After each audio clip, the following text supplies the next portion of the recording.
yüksek oluyor.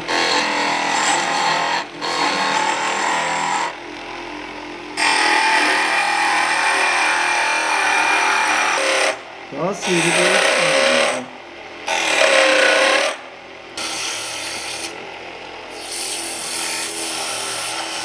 Şahin Bey Belediyesi olarak açmış olduğumuz deney yap atölyelerinde pandemiyle birlikte uzaktan eğitimlerimiz devam ediyor.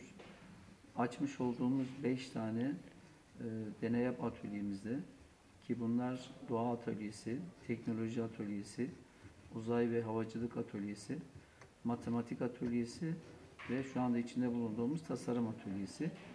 Buralarda 150 öğrencimize haftalık her gün saat 13 ile 16 arası uzaktan eğitimler devam ediyor. Ayrıca bu atölyelerimizde mesela şu anda içinde bulunduğumuz tasarım atölyesi bizim çocukken mahallemizde harat derdik biz, Harat Baba. Orada ahşap işleri yapılırdı. Ben de çok merak ederdim. Giderdim eline bakardım. Böyle düz bir ahşap nasıl oluyor da böyle bir şekil alabiliyor. Ufak dokunuşlarla elinde sadece küçük bir bıçak diyelim var. Onunla şekiller veriyordu. Çok da hoşumuza gidiyordu. Şimdi az önce ben de denedim. Bir bal tutamağı yaptık. Çok da zevkli, çok da güzel. İnsanların bu tür kabiliyetlerinin ortaya çıkarılması adına bu atölyelerimiz gerçekten güzel hizmetler veriyorlar. Bu alana ilgi duyan gençlerimizi buralara bekliyoruz. Ayrıca Şahin Bey Belediyesi olarak okullarımıza da beceri ve tasarım atölyesi yapacağız. Sanayi ve Teknoloji Bakanımızla konuştuk. Yarısını onlar yapacak, yarısını Şahin Bey Belediyesi olarak tasarım atölyelerini biz yapacağız inşallah.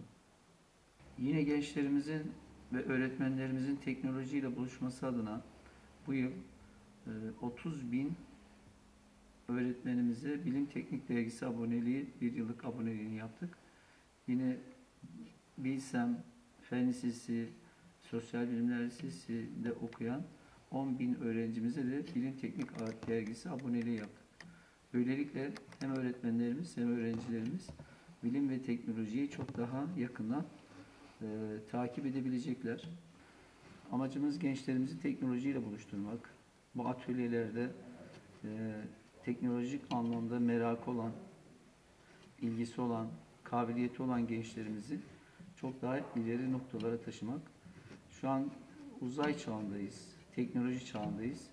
Gençlerimizi eğitmenlerimizle çağa hazırlamak için her türlü gayreti sarf ediyoruz. Sarf etmeye de devam edeceğiz. İnşallah pandeminin bitmesiyle birlikte buralar çok daha canlı, hareketli, yüz yüze eğitimle devam edecek inşallah.